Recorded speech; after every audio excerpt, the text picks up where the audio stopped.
To hear the full episode, become a patron at patreon.com/deathpanelpod. Welcome to the Death Panel. Patrons, thank you so much for supporting the show. None of the work that we do would be possible without you. To become a supporter of the show and get access to the second weekly bonus episode, as well as the entire back catalog of bonus episodes, become a patron at patreon.com/deathpanelpod. And to help us out some more, share the show with your friends, post about your favorite episodes, pick up copies of Health Communism, A Short History of Trans Misogyny, and Abolish Rent at your local bookstore, or request them at your local library, and follow us at deathpanel_. I'm Beatrice Adler-Bolton, and today I'm really honored to be joined by returning guest and friend of the panel, Mon Mohapatra. Mon is an organizer, writer, and illustrator from Bangalore, India, living and working in Brooklyn, New York. She's a co-author of 8 to Abolition and was a founding coordinator of the No New Jails Network, and she's also an organizer at Community Justice Exchange. Her work focuses on building intergenerational, cross-class, and cross-movement solidarity for creative strategy, direct action, and organizing against the carceral state and the empire that sustains it. Many longtime Death Panel listeners may remember Mon from our episode from last year's Socialism Conference on care washing, or from the episode a few years ago about feminist jails. And we're so glad to have her back on today to talk about a new resource for organizers that Community Justice Exchange just published called If They Build It, Organizing Lessons and Strategies Against Carceral Infrastructure. Mon, welcome back to the Death Panel. It's so great to have you back on the show. I am so excited to be back talking about jails and other kinds of carceral infrastructure again, and thanks for having me. Thank you so much for taking the time to sit down with us and talk about this fantastic resource that CJE just put out that you've been working on for literally years now, quite a while. And again, the resource is called If They Build It, Organizing Lessons and Strategies Against Carceral Infrastructure. And the resource collects lessons from and reflects on years of anti-carceral organizing across the U.S., mapping campaigns, breaking down strategies, and offering tools and insights for fighting carceral infrastructure really in all its forms. And If They Build It doesn't offer blueprints. It's not a model to be replicated wholesale. It's a set of reflections and hard-won lessons that are drawn from specific fights in specific places. And the resource insists that every struggle against jail construction and expansion, and really against any expansion of the carceral state, must be grounded in its own terrain, its own political conditions, its own power structures, and it will also have its own contradictions. So rather than measuring success by narrow metrics of winning and losing, what I think is so valuable about this tool is it really foregrounds what can be built in the process of organizing, whether that's new solidarities, better conditions for incarcerated folks, or just more robust movement infrastructure. So at its heart, the report makes quite clear that resisting jail construction is part of a broader abolitionist vision. You know, we understand the jail as a site where racial capitalism, eugenics, and imperialism converge. And it also rejects every attempt to rebrand cages as care, which is so important. So it's both an archive and a provocation. It challenges us to think deeply and clearly about our struggles and act strategically in the face of a rapidly expanding carceral state and political landscape that's dominated by compromise with fascists, especially right now, dominated by co-optation of abolitionist struggles, and also just broad and broadening political repression. So to start us off, Mon, can you just give folks a brief overview of what the tool is and talk about the political and organizing context that led to the creation of this resource, as well as what kinds of questions or needs that you were hoping it could help address or offer folks, and what sort of made it feel urgent to compile this resource? Yeah, so If They Build It, it's a resource particularly for organizers who are campaigning against carceral infrastructure on an abolitionist horizon that strives to offer some recommendations as well as some examples around how to strengthen future campaigns against carceral infrastructure and future organizing against all types of cages based on the kinds of tactics and strategies people have already deployed, particularly in the last 10 to 20 years of anti-carceral organizing against facilities.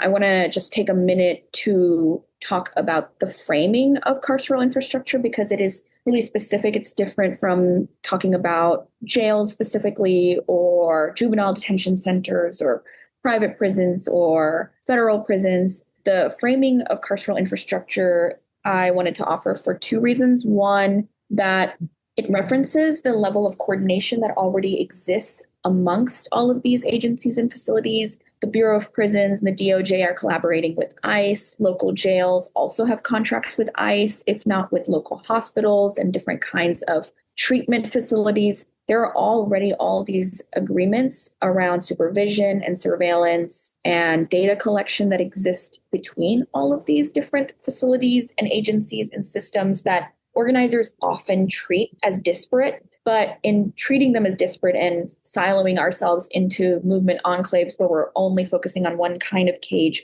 we're actually leaving tactics on the table. And we're also not being responsive to the ways that the coordination is only increasing, particularly under increased fascism. So that's one reason for the carceral infrastructure framing.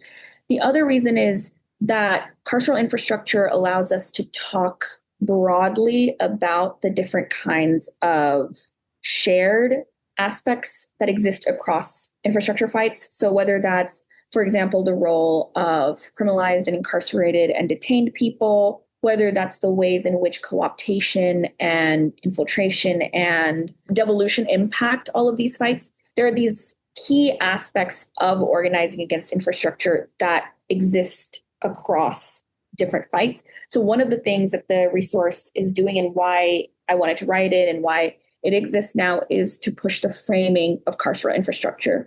I think it's also important to name that the resource is really about cages and facilities, and that specifically sites where people are entrapped, detained, imprisoned. But infrastructure can refer to so many different kinds of things. It can refer to structures, it can refer to technologies, institutions, objects. That's beyond the scope of the if they build it resource. But we do get into a little bit of cop cities, and I'm sure I'll talk about it a little bit today. And cop cities, halfway houses, psychiatric facilities, courts, all are examples of carceral infrastructure too, that while they're not covered in this resource, definitely fall within the framing. And then the other kind of big context for why this resource exists now and where it came from is that I, as part of my organizing role at Community Justice Exchange, I was coordinating the No New Jails Network, which was a network of 12 or so campaigns against local jails and in some cases federal prisons and state prisons. And throughout that network, there was a lot of collective learning and strategizing around different fights and different regions and different localities. And I personally was also at the time organizing against the borough-based jail expansion in New York City and for the closure of Rikers, which is a fight that's been happening now for over 50 years. And so both the No New Jails Network and my own personal experiences doing anti-jail organizing in New York City provided a lot of learning about the complexities of infrastructure fights that I think are now expressed in this resource. I think what I am hoping that organizers take away from the resource is one, and I'm sure we'll have time to talk about this in more detail, but one that there really aren't easy answers when it comes to fighting a cage, fighting mass expansion of facilities. You really do have to be so rigorous in understanding what people have done before, why certain things have failed, what strategies are available to you, what kinds of contexts exist, what the level of radicalism in a particular space is. So you have to be really rigorous. You can't just adapt a fight from one place to another, which is often the kind of method that we're given. And also, I hope that organizers reading it understand the importance of seeking closure and freedom for people inside these facilities without advocating for replacements, transfers, expansions, and carceral alternatives. Absolutely. That last point is so important too, and such a central lesson that just is throughout the resource, which is over 100 pages long. It's not like a quick read, but it is an extensive read that I think is a fantastic either entry point for someone who wants to really gain like a deep understanding of, for example, why it might be so important to advocate for decarceration without replacements, for closure without so-called alternatives to incarceration being stood up in their place, or anyone who's been doing this for a really long time. There's really kind of no level of exposure to this topic or engagement with it that is not welcome in this resource. And it's fantastic. It's broken into a number of different sections. And I thought that we could go through some of the different sections today to talk through a little bit about what's in there. But I highly encourage listeners to check it out for themselves and to really spend some time with it because it's fantastic, as I've said many times already. So I'm curious if you would talk about sort of what that framing opened up for you in terms of how you approached constructing the tool, what you sought from organizers who contributed their knowledge and experience to it. And I'm curious if there were any sort of tensions or surprises in the process of pulling these very different campaigns together again. And, maybe if you wanted to talk about a little bit how this tool changed in the process of being made, where it started to what it became. Yeah, I think actually to answer the question, I think it might be helpful for listeners to get a little bit of a grounding in the kind of current political moment that we're in. And that might help to also understand where the resource is coming from.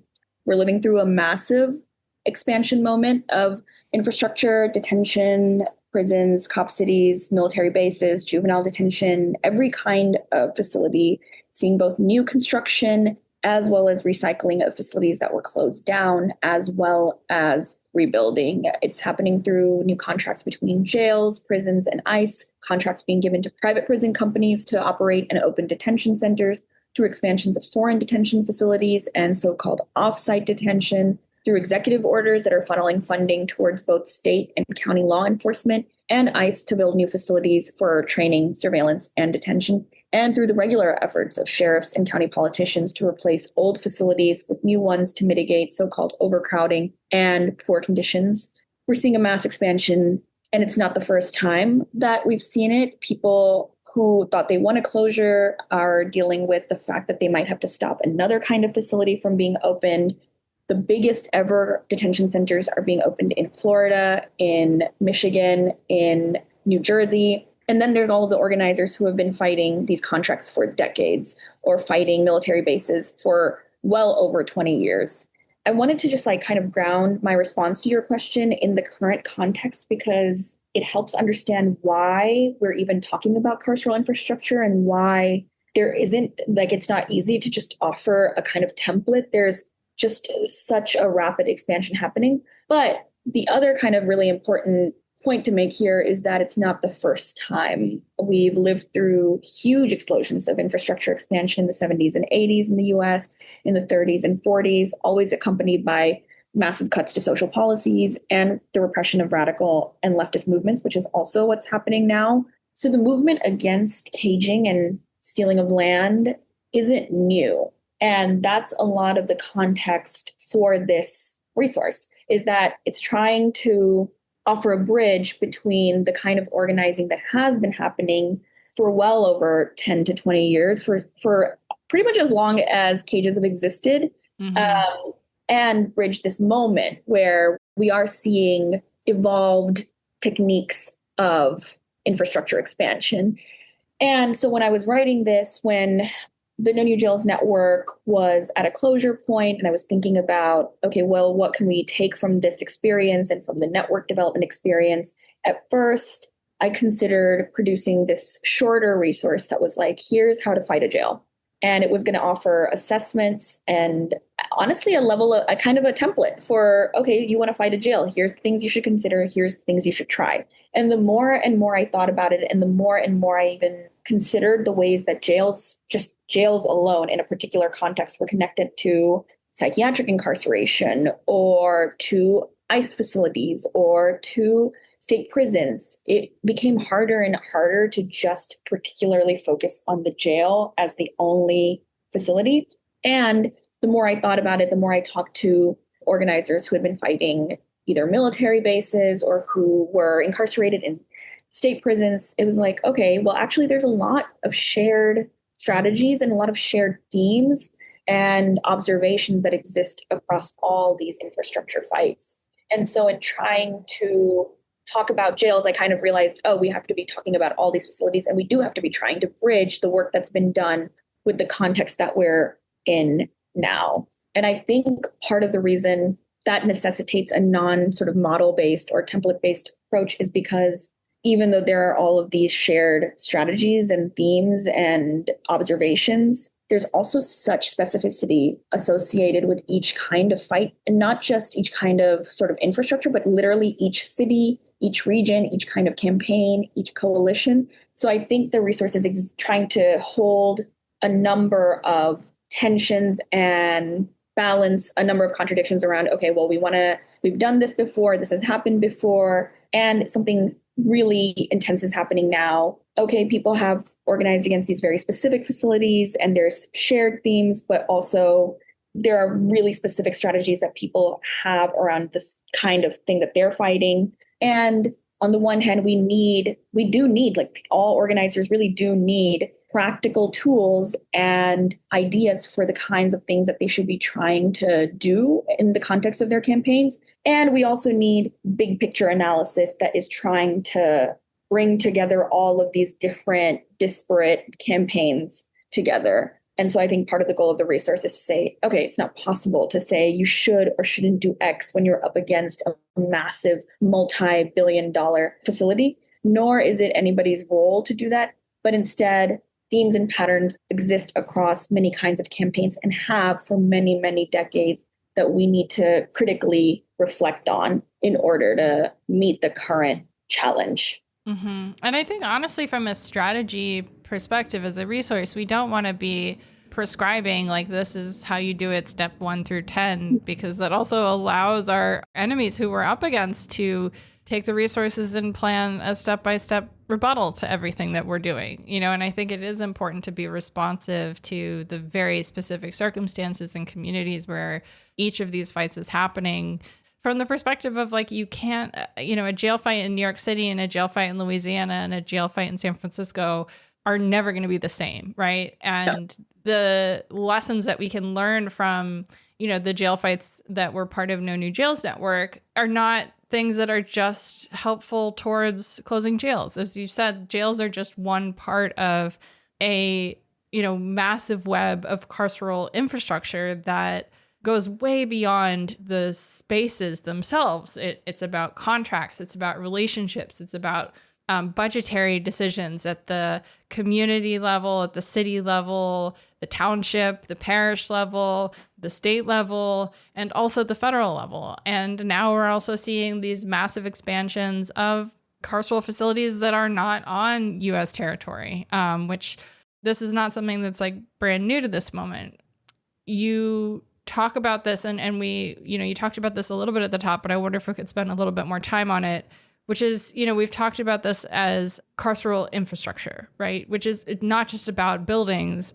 It's also about the kind of political infrastructure that shapes the pathways of carcerality that we're talking about here and the many different ways that they exist. And that's shaped also by ideas around citizenship, anti-Blackness, eugenics, and imperialism. So I wonder if you could just talk a little bit in more depth about why the framing of carceral infrastructure is really important to how we organize. And maybe if you could give a couple specific examples to listeners of just how you've seen these dynamics surface in the campaigns that have contributed to this resource or campaigns that you've been a part of in the past. Yeah, for sure. Part of what it is that it's really important not to exceptionalize campaigns against jailing, detention, cop cities, or military bases, any kind of carceral infrastructure fight, even though these are massive organizing efforts that often involve challenging, again, multi-billion-dollar budgets, challenging the DOJ, organizing thousands, if not millions of people. These are massive fights that can exist for many years, and it's really important not to exceptionalize them because they represent and are one aspect, like you said, of the carceral state, of the overall prison industrial complex. And I think part of the reason I sort of am really clear about jails not just being buildings and being political infrastructure is to try and name that they are one of the mechanisms of this overall system where we see many of the structures, relationships, power dynamics, decision-making come together. They're crucibles in a way of the entire carceral state, but they're not the only place. And even how I said at the beginning around carceral infrastructure, there are all these examples of infrastructure there could be another 100 pages written in addition to the resource that took on courts, and Community Justice Exchange has a resource on courts called Beyond Courts that gets at some of this, but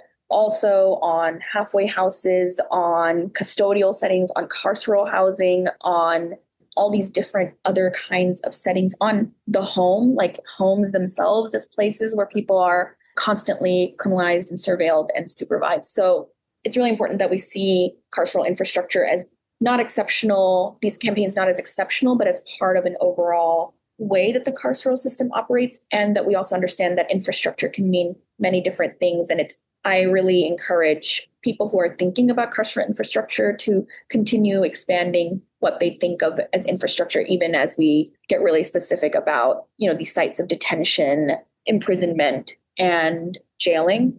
The other reason I think the carceral infrastructure framing is really important, and here I can share some examples, is because, like I said at the beginning, I think we're leaving tactics on the table when we don't understand that the state is coordinating across these facilities and systems in ways that maybe we're not. And I'll give two examples. One is that Metropolitan Detention Center, MDC, in Brooklyn, in Sunset Park, Brooklyn, will now have an interagency agreement with ICE. It's a Bureau of Prisons facility, and there's been long-standing organizing against MDC. It's one of the first facilities that I was part of organizing against. And in particular, there's been organizing against it because Jamel Floyd, a young Black man, was killed while in MDC, and his family has been mobilizing for many, many years to demand justice, to demand reforms inside the facility. And there hasn't actually been a ton of immigration activism or advocacy around this particular facility. And now that there is this interagency agreement, migrant justice organizers are going to have to strategize around how to build relationships with the folks who have already been doing organizing around MDC. And because of the silos that often exist between, for example, movements against criminalization and movements against deportations and for migrant justice, these relationships not already existing means that we have now at least a solid delay before people start actually working together and can speak to each other and are speaking in the same terms. There's a lot of, there can be territorialism. It's just one of those things where our strategies are stronger for having already built these relationships where we're understanding that we're fighting the same system, rather than, after the agreement exists, we finally start forming relationships.